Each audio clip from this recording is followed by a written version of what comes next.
Bharatiya Janata party की जन आशीर्वाद यात्रा का नरसिंहपुर जिले में आज दूसरा दिन है। और ये जो भारतीय जनता पार्टी जन आशीर्वाद यात्रा निकाल रही है, ये नरसिंहपुर की करेली से रवाना हो चुकी है, रथ चल चुका है।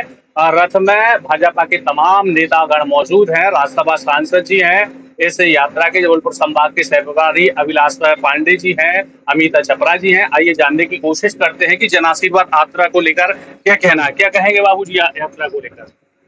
ये जन आशीर्वाद यात्रा सदैव से भारतीय जनता पार्टी चुनाव में जाने के पहले और बिना चुनाव के भी जनता के आशीर्वाद के लिए पहले माननीय आडवाणी जी निकले थे, और अभी हमारे सारे क्षेत्रीय नेता, प्रांत के नेता पूरे प्रदेश भर में आशीर्वाद लेने के लिए निकले हैं।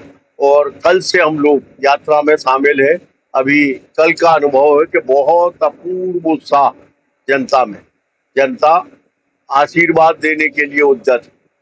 और ये कहेंगे आप कांग्रेस के जन आक्रोश यात्रा निकाल रही है अभिलाष जी, आप जन आशीर्वाद यात्रा में शामिल है। देखिए, जनता से आशीर्वाद वही मांग सकता है जिसने कुछ काम किया है।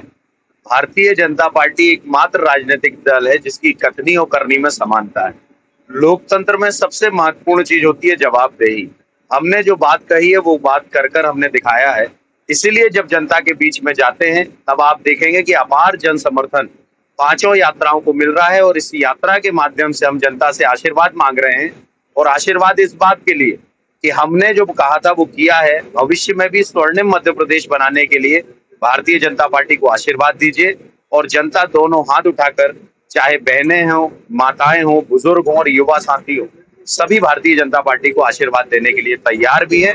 और मुझे लगता है कि 2023 में पूर्ण बहुमत की मध्य प्रदेश में भारतीय जनता पार्टी की सरकार बनने वाली है। अमिता जी क्या कहेंगी आप? 1500 कांग्रेस वादा करती है, लेकिन भारतीय जनता पार्टी जो है लागू कर देती है 1000 से 1250 तक। चुरा ली योजना कांग्रेस कह रही है। मध्य प्रदेश के यशस्वी मुख्यमंत्री जी ने लाडली बहना योजना जो शुरू की है, निश्चित तौर पर यदि 1500 रुपए यदि कांग्रेस कहती है तो क्यों नहीं छत्तीसगढ़ में इस योजना का उसने शुभारंभ कर दिया, क्यों नहीं उन्होंने राजस्थान में इस योजना का शुभारंभ कर दिया। इस योजना को चुराने का काम कांग्रेस ने किया है।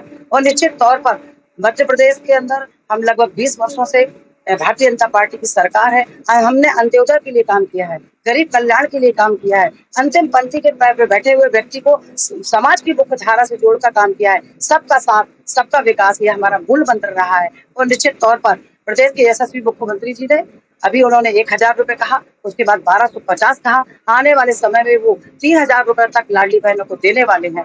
यह तो कोई योजना की चुराई हुई नहीं है, यह हमारी घोषणा है और निश्चित तौर पर हम इसको पूरा करेंगे। 2023 के चुनाव में भारतीय जनता पार्टी जिस जन आशीर्वाद रैली को जनता से आशीर्वाद लेने के लिए निकली है, और निश्चित तौर पर हम भारतीय जनता पार्टी की 5वीं बार सरकार मध्य प्रदेश में बनाएंगे। क्या कहेंगे, जन आशीर्वाद यात्रा को कितना समर्थन मिल रहा है? संपूर्ण समर्थन। लोगों की निगाह से दिखता है कि उनका हृदय से आशीर्वाद भारतीय जनता पार्टी के साथ है। और इसलिए है कि जन सरोकारों पे इतना काम हिंदुस्तान के किसी सूबे में नहीं हुआ जितना हमारे मध्य प्रदेश में हुआ है। जन्म से लेकर के मृत्यु तक गरीब आदमी के लिए कानूनन लकड़ी का प्रबंध, ये मध्य प्रदेश है। बिजली, आज हमारी जो खेती हो पा रही है वो बिजली की आपूर्ति के कारण हो पा रही है। लेकिन किसान कहते हैं कि उनको वाजिब दाम नहीं मिल पा रहे हैं, खाद के रेट महंगे हैं। ये केवल माने लोगों का, जो कांग्रेस के लोग हैं उनका शिगुफा है। हमारा कहना है कि 200 वर्षों के इतिहास में, और यूं कहें कि आजादी के बाद इतना एमएसपी, और इसके कारण आज हम दलहन में आत्मनिर्भर हो गए। एक एक जींस पे 400-400, 500-500 रुपया, 8000 की आज मूंग है। ये कभी भी किसान ने इतने दाम देखे ही नहीं है। अभी आपको बताएं, केवल तिलहन के मामले में तो अकेले तिलहन में तिली पे हमने 805 रुपया प्रति क्विंटल, बाजार 10-15 रुपया में इधर से उधर हो जाता है। 800 रुपया एक क्विंटल पे बढ़ाने का काम हमें याद नहीं आता। 200 वर्षों के संघर्ष में और स्वामीनाथन आयोग की जो भी सिफारिशें थी, यदि कभी लागू हुई तो माननीय नरेंद्र मोदी जी के जमाने में और हमारे शिवराज सिंह जी के जमाने में, और जगह सम्मान निधि मिलती है 6000, हमारे शिवराज सिंह जी के कारण ये सम्मान निधि मिल रही है सारे लोगों को 12,000। और जिस तरह से फ्लैट रेट, जिस तरह से बिना ब्याज के राशि, आज की बात नहीं है, चुनाव का विषय नहीं है, और इसको अनुभव कर रहा है। क्या कहेंगे अभिलाष जी, आप युवा हैं और बेरोजगारी, महंगाई को लेकर क्या कहेंगे? देखिए, मध्य प्रदेश में आप सरकारी नौकरियों के माध्यम से बेरोजगारी दूर नहीं कर सकते, इसलिए मुख्यमंत्री जी ने और प्रधानमंत्री जी ने स्वरोजगार के माध्यम से काम करना शुरू किया।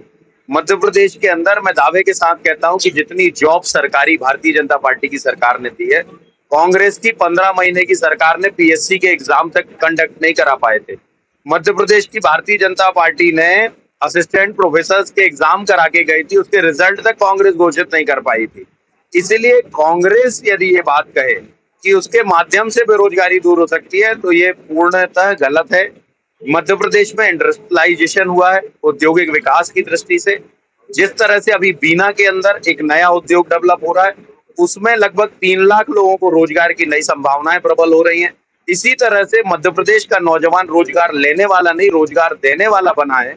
ये भारतीय जनता पार्टी की सरकार ने कर दिखाया है। जहां तक बात की जाए मध्य प्रदेश के विकास की और मध्य प्रदेश के सभी आयामों की, हर क्षेत्र में, हर दिशा में भारतीय जनता पार्टी ने विकास के नए आयाम स्थापित किए हैं। और मैं ये मानता हूं कि मध्य प्रदेश का नौजवान इस बात को अच्छी तरह से भली भांति जानता है कि कांग्रेस सिर्फ झूठे वादे, इन्हीं ने 4,000 रुपए बेरोजगारी भत्ते की बात कही थी, किसी को नहीं दिया। स्किल्ड बनाने में ढोल चराना, गाय चराने जैसी स्किल्ड की बात कर रहे थे, लेकिन भारतीय जनता पार्टी की सरकार विकास का पर्याय बनकर उभरी है। इसलिए युवा विकास के साथ है, इसलिए भारतीय जनता पार्टी के साथ। कांग्रेस कहती है कि महिलाओं के पक्ष में कांग्रेस है, भाजपा घोषणाएं करती है, क्या कहेंगे? कांग्रेस तो अपना काम कर रही है, वो विपक्ष में है, उसके पास कहने को कुछ नहीं है। और वर्तमान में आप देख रहे हैं महिला सशक्तिकरण यदि कहीं देखने को मिला है तो मध्य प्रदेश के अंदर देखने को मिला है। जन्म से लेकर विवाह तक की योजना यदि कहीं शुरू हुई है तो मध्य प्रदेश की पावन धरती पर शुरू हुई है। महिला सशक्तिकरण कहीं दिखाई पड़ रहा है, उसकी आजीविका को लेकर तो निश्चित तौर पर मध्य प्रदेश में ऐसे 4 लाख स्व सहायता समूह यदि चल रहे हैं तो वो बन रहे हैं, और उनको उनके साथ में लगभग 42 लाख स्व सहायता समूह यदि कहीं है तो मध्य प्रदेश की पावन धरती पर है। तो ये आप देखिए यहाँ पर महिलाएं स्वरोजगार को लेकर आगे बढ़ रही हैं, उनका सम्मान बढ़ा है, और निश्चित तौर पर मध्य प्रदेश के यशस्वी मुख्यमंत्री जी महिलाओं के प्रति संवेदनशीलता दिखा रहे हैं। क्या कहेंगे अभिलाष जी, मध्य प्रदेश में विधानसभा चुनाव नजदीक है और भाजपा के कई नेता, 40 से ऊपर नेता पार्टी छोड़कर कांग्रेस में चले हैं। देखिए, भारतीय जनता पार्टी एक बड़ा परिवार है और कांग्रेस को आज के समय में कोई भी पसंद नहीं कर रहा। आदरणीय हमारे ज्योतिरादित्य सिंधिया जी, जिन्होंने वादे किए थे कांग्रेस के समय, वो ये समझ चुके थे कि कांग्रेस में रहेंगे तो जनता को मुंह भी नहीं दिखा पाएंगे, क्योंकि कांग्रेस झूठे वादे करती। कांग्रेस का मैनिफेस्टो उठा के आप देख लो, जितनी घोषणाएं की है उनमें से किसी घोषणा को पूरा नहीं किया है। भारतीय जनता पार्टी के साथ पूरा देश खड़ा है और पूरा मध्य प्रदेश का हर व्यक्ति खड़ा है, और मैं दावे के साथ कहता हूं कि भारतीय जनता पार्टी की सरकार फिर से बनेगी, फिर से कमल का फूल मध्य प्रदेश में खिलने वाला। क्या कहेंगे एक देश एक चुनाव को लेकर? ये आजादी के बाद हमने 52-57 में एक साथ चुनाव कराए भी, नई बात नहीं।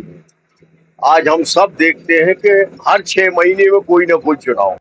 हमारा विकास कितना रुकता है, कितना अरबों खरबों रुपया इसके ऊपर खर्च होता है, और एक स्थिर विकास के लिए और ये फिजूल खर्ची रोकने के लिए और देश में एक रूपता, इससे संगठित संस्कार भी होता है। एक साथ चुनाव होना ये देश की जरूरत है, ये डेमोक्रेसी का तकाजा है। जन आशीर्वाद यात्रा का कितना प्रभाव विधानसभा चुनाव पर पड़ेगा?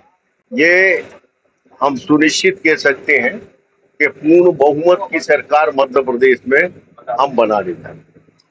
तो ये जन आशीर्वाद यात्रा के दौरान रथ में जो तमाम बड़े नेता थे उनसे हमने सवाल जवाब किए, हमारे हर सवाल का बड़ा बेबाकी से उन्होंने जवाब दिया। नमस्कार।